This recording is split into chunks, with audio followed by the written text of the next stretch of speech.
I'm here in one of my clients' houses. Our client is actually in New York. The situation here is that his brother passed away, and our client's in New York. And the house here is filled with a lot of belongings. It was left a little bit in disorder. And so there's a lot of things that have to be gone through, sold, donated. And I'm here with Brandon Mirabal with Carrying Transitions. I partner with Brandon to help clear out some of these houses. And so tell us a little bit about what you're doing, Brandon, and about your company. Sure. With Carrying Transitions in this particular situation, our focus is to get the home liquidated and emptied so that Jeremy can go ahead and put it up for sale and list it. So what we primarily do at the beginning is we go through items, sort and organize is what we call it. So you're going through there, finding trash, finding items that need to be donated, and finding items that we can potentially sell. We have our own website called ctbids.com where we put these items up for sale if there are items in the home that are worthy of such a sale. Brandon, one of the things that a lot of my clients are talking about, usually when they're in this situation, so they have a friend, family member, loved one who has passed away, they're going through probate, they got a house filled with stuff, they don't know what to do with it. What's the difference between like just a normal run-of-the-mill estate sale kind of company outfit and what you do? Because I think this is important, because a lot of times I notice that my clients, they think, okay, I got to have an estate sale. But a lot of these companies can't really do some of the things I think you're doing. And I think my clients have really benefited a lot from that. Sure. The biggest differentiation for us is that we've been able to take what used to be known as an estate sale and then bring it to an online platform. And so instead of having strangers walking through your home or through the home and I guess cherry picking certain items to purchase and haggling over prices, we basically throw it onto our website and then folks bid all across the country. And so it takes away of the danger situation where you've got strangers that might be casing the house to see what's in there. And it also provides an opportunity so that almost everything sells when it's online. So if we take the time to put it online, 98% of what we put online is going to sell. So there's not that discussion of, you know what, half of the things that we had in a traditional estate sale are still in the house. What do we do? Do we have another estate sale a week and later? And so what we're able to do with an online auction platform is shrink that length of time that it takes to get a house completely liquidated. Okay. What about other items like, let's say, cars, for example? In this case, the house that we're in now, our client had cars. That's a big problem, because sometimes, especially when people are out of state, they don't know what to do with the cars. In this case, we have multiple cars. How can you help clients in that situation? Similar concept. We throw those cars onto our online auction platform and we let the public bid on these. So sometimes we have folks coming in from other states that are trying to find a vehicle. Maybe it's a vehicle that they've been searching for a long time, or maybe they're just looking for a car at a very discounted price. Now, obviously, when you're purchasing something online as I guess a heavy ticket as a vehicle, they're taking a chance. They're wondering whether or not, this vehicle has got legs, that they'll be able to come out here, put the bid in. But the great thing about it is that once that sale's done, it's done. As long as the family members or someone in the household has the title in hand, we're able to sell it. Okay. What if clients have a car that needs to be sold as part of the estate, and they may choose to sell it on their own, but let's say they need help selling the item, they're out of state or something like that, and that's very frequent with a lot of our clients. How do you handle that? How do you handle that out of state? Basically, if they're out of state, we ask them to sign a contract to give us the ability to sell on their behalf. We auction the automobile and we handle all the paperwork. So the only thing, obviously, that we can't do is sign the transfer or the bill of sale. And so we'll send that to them, have them sign it, send it back to us, and then the sale is final. Okay. Can you tell me a little bit, Brandon, when like I call you to come out here and we partner together with these houses to get it ready for sale, tell us a little bit about what your evaluation process is. So when you come in, what are you looking for? What are you thinking about? What are things that a potential client should be thinking about? Absolutely. So we call that an in-person consultation, where I do an initial walkthrough through the home. And essentially what I'm doing is I'm looking for a minimum of 40 groupings or lots of items in the home and a value of roughly about $4,000 of resale value. So a lot of times we walk through a home, as I'm walking through there, I'm looking for what we call big ticket items, things that we think are going to lure shoppers into putting in high bids. For example, we know categorically jewelry is an item that people will bid high on online. Coins, stamp collections, and other types of collections like dolls. Those are the things that attract a lot of different shoppers. Whereas your everyday household items like an ironing table, a sofa, a chair, a dining table, those are pretty common. So those tend to have lower resale values. And so as I'm walking through the house, I'm kind of calculating in my head, okay, there's 300, there's 400, there's 200, there's 800. And as long as that total is about $4,000 or higher, it's worth the time and the energy to go ahead and do an online auction. Oftentimes, there is a perceived value that's less than $4,000. In those circumstances, it's best to donate the items because the work and energy that's going to take to sell those items isn't going to pay off at the end. You mentioned 40 groupings or lots. Can you define what that is? Sure. So a lot or a grouping might be a table with a lamp on it. It could also be a group of cups or a group of plates and cups. So basically, we've got about 10 years of experience. We've got about 10 years of data to go back on. So when we see items, we have an idea as to what it's sold for in our marketplace in the past 10 years. If we come across something which is everyday that we've never seen, never sold before, we go online and research it. We look to see on places like eBay and other online platforms, what has it sold for on their platforms? And that gives us an idea as to whether or not we need to combine it with other things or if it could be a standalone item. Okay. Let's talk a little bit about whether it makes sense to do this kind of process before a sale or maybe while a house is under contract. Now, what I have noticed as a real estate professional is that sometimes it can make sense to clear out the house completely, get it all ready to sell. And sometimes it doesn't make sense. And I have that conversation all the time with clients. I'm curious to know how you think about it. That's a very good question. And I usually will defer to our clients, to their realtor, because I know that Good man. realtors have differing opinions. But my personal opinion is that generally speaking, when you're selling a home, it's probably a $300,000 transaction and above. Our average sale in the Austin market for a typical 3-bed, 2-bath home is somewhere between $4,000 and $12,000.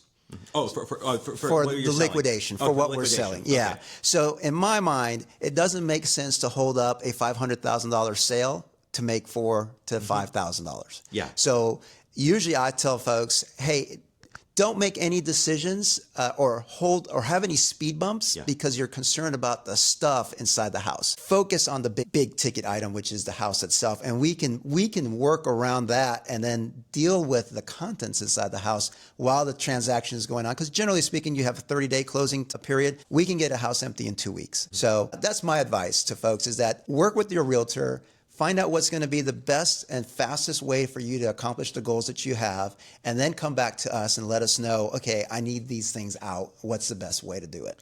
One of the things I thought was very interesting when we started working together and we had this conversation was we actually are very aligned in our philosophy on this. And a lot of agents, they will just always say, no, clear it out, and it can delay the sale for weeks, months, and a lot of times relative to the value of the property. And if the agent actually has a real strategy to sell the property, not just, okay, we're just going to put a couple pictures and let it go, like where there's a real sales strategy, something like things in the house is not really going to move the needle, right? Absolutely not. And I've always believed that, and I'm a real estate professional, so I come at it from that angle, having sold many, many houses. But again, what I found interesting is when I had that conversation with you, you thought the same exact thing. And anything else you'd like to say about that? No, for me, it's just a numbers situation. Oftentimes in our business, I have to work with sentimental value. So family members who have sentimental value for things, it's a hard mountain to climb for them. And so it's for them to see things go. I get that. But when you're talking about dollars and cents, it doesn't make sense to hold up the sale of a house for, a pieces of furniture and some trinkets. That's usually my angle as it relates to what should come first or where should the focus be. And the focus should be work with your realtor, do what your realtor is asking you to do, because the bottom line is you want to sell this house as soon as you can. And sometimes it does make sense, right? Like, so it depends on the house. It depends on the circumstances of the sale. So it's not a one size fits all. Correct. And I agree. Yeah, the agent will make a determination on what makes sense. Although I will say that in my opinion, some agents they have, it's like, no, it must be completely out before we sell this house. But I do think, in my personal opinion, and I am allowed to have my own personal opinion here, is that I think that it really doesn't make sense in many cases. Because, for example, in the market that we have now in Austin, and this could change when someone sees this video, we could be in a different market, but we're coming out of a market where values have actually been decreasing for a while. And we don't know what the future is going to hold. Maybe the market will improve, but let's say the market's going down and now you're waiting 1 or 2 months for some items in the house that it's like $4,000, but you lost, $8,000 waiting or something. Yeah. It doesn't make sense. And that's not a far-fetched idea, right? I mean, that's possible, right? Absolutely. And I appreciate that you have an open mind, if you will, because there are some realtors that have a formula, and regardless of what the house's condition is like or where it's located, they follow their formula. And if that works for them, kudos. But I like that you see it from, depends where the house is, what the situation is, the condition of the house, the condition of the items in there, and then from there formulating a plan as to what should come first. Maybe it is beneficial for the overall sale of the house to get it empty. And so versus having this, well, this is the way I do it for every house, and just like, it's got to be empty. And in some circumstances, it doesn't make sense. Right. Yeah.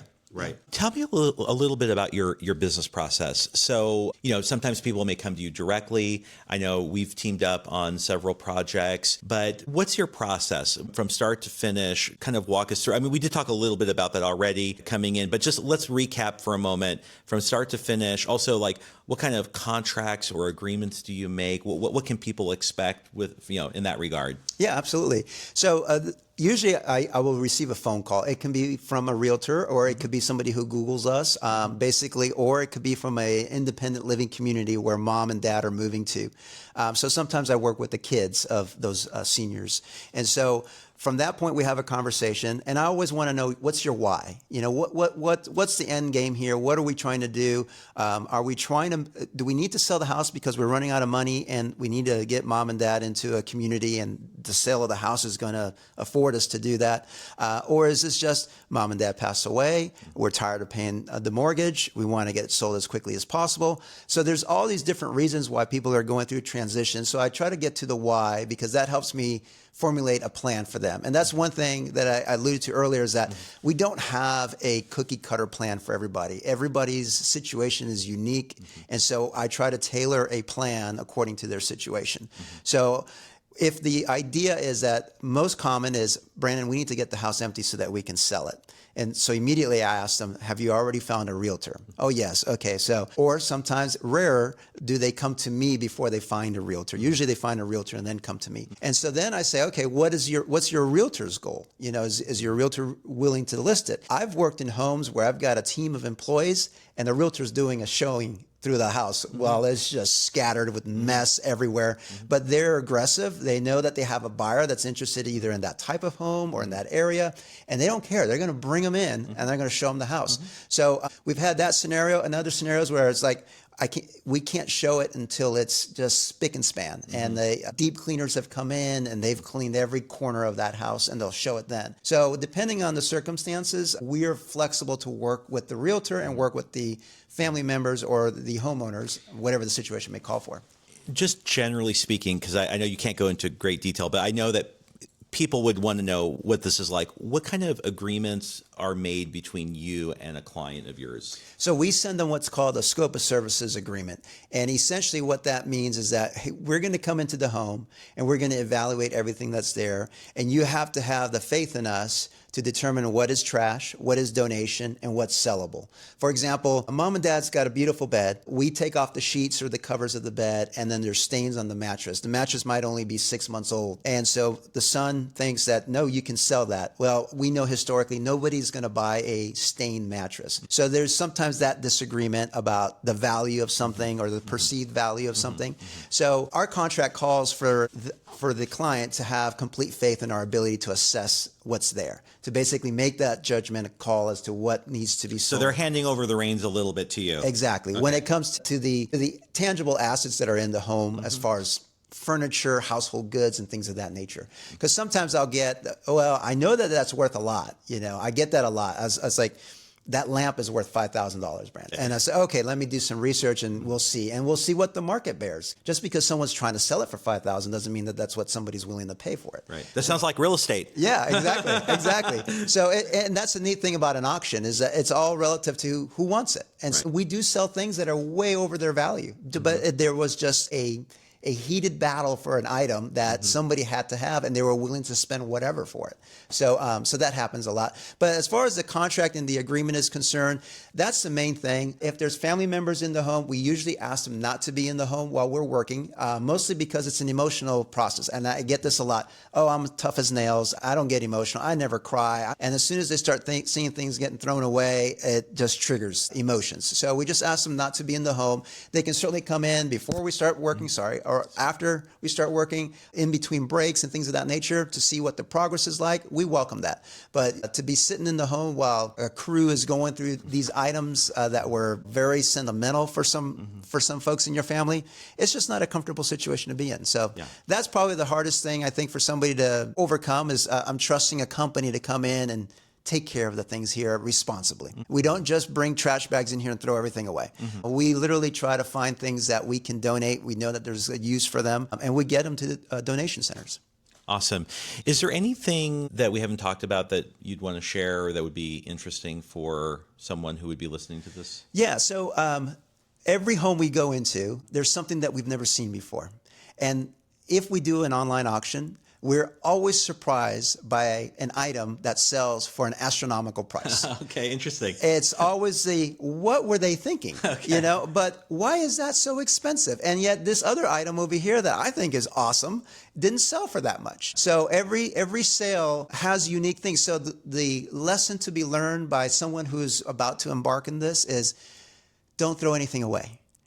Because what might be trash in your eyes might be gold for somebody else. And so oftentimes that's what we tell folks is that don't throw anything away. There's broken items even that sell. So we have experience to know that, hey, even though this is broken, there is a market for this. And other times, if it's broken, it needs to be thrown away. But trust somebody who has experience doing this to come to that conclusion.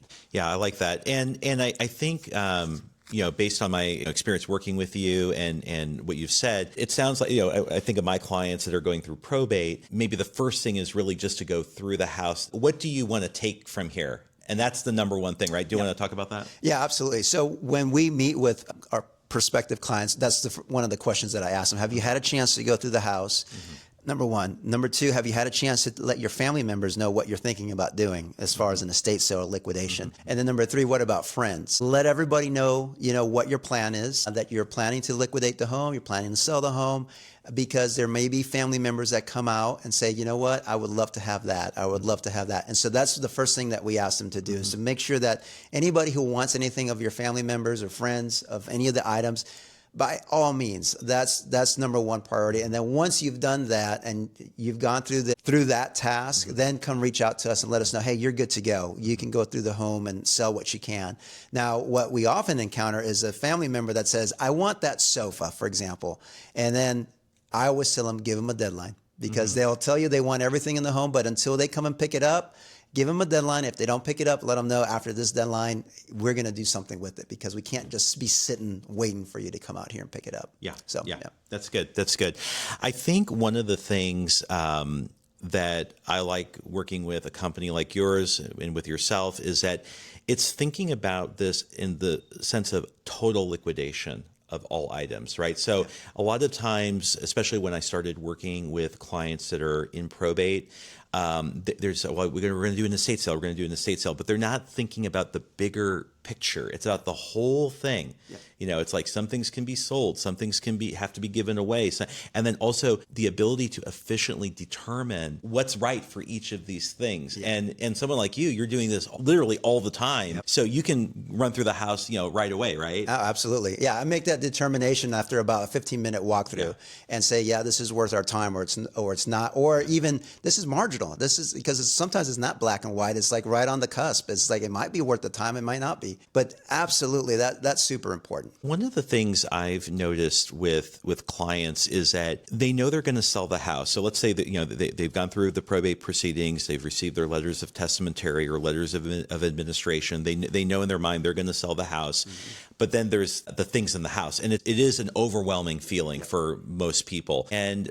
the thing is that what I think kind of delays people is that they don't realize that there are people like yourself, there are companies like yourself. Definitely, if they're doing business with me, and they're probably going to be in touch with you, at least if they need it. Yeah. And that's something we would determine. I'd determine on my conversation with the prospect. But I think that they would really benefit from just saying like, hey, look, we have someone, we can offer an integrated solution. So yes, for example, I'm a real estate broker. I can't do what you do, right? I don't have the experience of going through here determining, and I have no desire to. But like someone like you can come in here and just be like, boom, boom, boom. This is worth something. We're going to sell this. This is going to be thrown away. And I definitely trust you. So I mean, if you told me that there's no value there, yeah, I'm gonna believe that.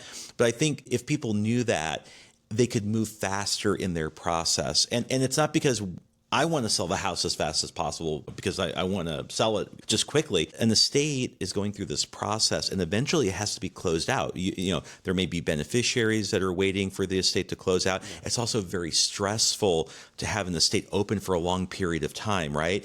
And people get paralyzed. And so that's one of the reasons why I'm making this video, and I wanted to make this video for you. I'm going to try to make it very raw so that people can really feel it, is that when they know that this kind of solution exists, they can move along faster in closing things out. And I think that would relieve a lot of anxiety, a lot of my clients. Oh, absolutely. I always tell folks, what we do isn't necessarily rocket science, right?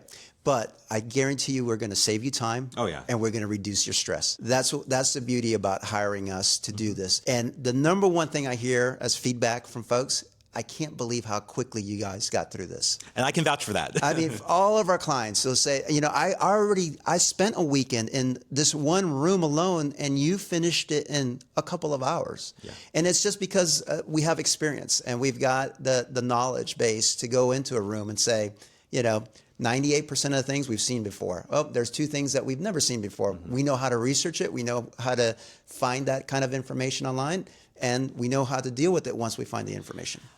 I really relate to what you're saying because it's very similar in real estate as well. Like I have done many transactions, right? I've seen I've sold many different kinds of houses in many different kinds of markets. And I just know. Yeah. I know because I have the experience, right? And same thing here. You know this area, or you know all about liquidating things from estates, for example, of personal property. And the average homeowner is only selling a house maybe once every 7 years. Right. How often are they doing something like this, right? Yep. So for sure, you're going to be way more efficient. And I think that's amazing. And I can vouch for that. I've actually, we've done multiple projects together, and you're super fast, actually. You surprised me. And I will say this, and all of the clients that we have referred to you have really said excellent things about you, dealing with you, and they've been very happy with your services. So I definitely have no problem recommending you to my clients. I know that some of my future clients will be seeing this, and when I refer them to you, I can truly say that you have my highest endorsement when I send someone to you, and I know they can trust you, and I know you'll do a great job. I appreciate that. Thank you. Absolutely. And it's funny because the client that we're here today, he shared with me what his process was like in searching for. Tell us about that. A realtor. Tell us about that. Tell us about that. He mentioned to me that the attorney, the law office that was helping him. Move a little bit this way so that we're a little bit out of focus here. Okay, go ahead. The law firm that was helping him through the probate process had a realtor that they often give business to, and he wasn't necessarily deterred by them, but he had heard from you, and what he was very impressed about with you is your tenacity. Okay. Is that you just didn't make the phone call and say, well, if you need anything, call me. You checked in on him. You asked questions, prudent questions, questions that he hadn't thought about. He loved that. He loved that. He figured that if this person was this hungry to get my attention, then I think he's going to be that hungry to sell the house. So that was kind of and I said, I agree. He is tenacious. He's going to ask questions. He's going to be informed, and he's going to make good decisions. And so that's what I said, yeah, you're not going to go wrong. Well, thank you. I appreciate that. The way I look at it is we're trying to solve problems, right? So, for my clients, they have a real estate problem. My job is to find the solution, right? And every situation is different. With probate, with real estate that has probate involved, that has a certain set of unique circumstances and things that can happen. There are other situations where there's divorce, and there's also, other more happier things, like people need to move up to a bigger house, or people are moving for a job transfer.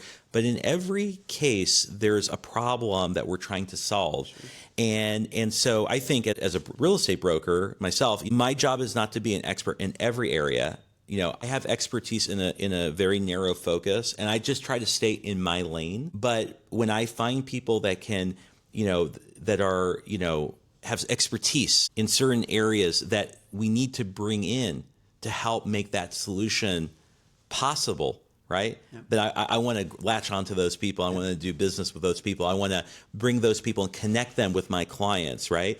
And I think that's important. And so one of my, just speaking to what you were talking about, and not to toot my own horn, but it is how I think, is that it's all about finding the solution for the client. And the more we can integrate, like bring in other vendors to help us make that possible for the client, the better. And I think for something like probate real estate, or I call it probate real estate, these are clients that have very unique situations, and especially if they're in a different state, it's hard to trust people, and they don't have all of the connections. They don't have the network. They don't, right?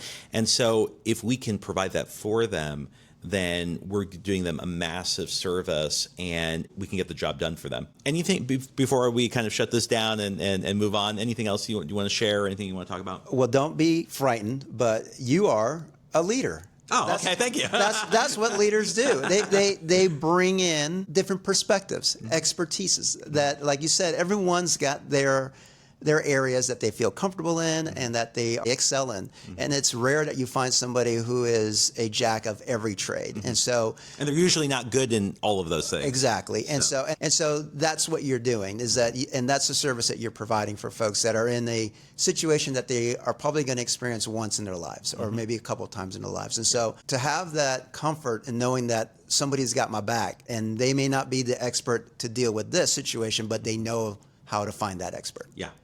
Well, awesome. Hey, thanks for doing this conversation interview. Okay, yeah, absolutely. Definitely, if someone's thinking about doing business with Jeremy Kritt and Kritt Real Estate, and they have a need to liquidate items, they can pretty much count on hearing from you. And like I said, you have my highest endorsement. We've had nothing but good experiences with you. And so I'm really happy to be able to partner with you in these projects to help our mutual clients, because when you start working with them, they're our client, right? And we're just trying to get it done for them. Absolutely. And I let folks know that one of the greatest analogies that I can give folks is that we are an awesome tool when you've got a bunch of stuff to sell in a short amount of time. And usually with realtors and selling of a property or home, time is of the essence. And so if you have this as an obstacle, then we are a great tool to help you overcome that obstacle. Awesome. Brandon, thank you so much. Yes, sir. Thank you.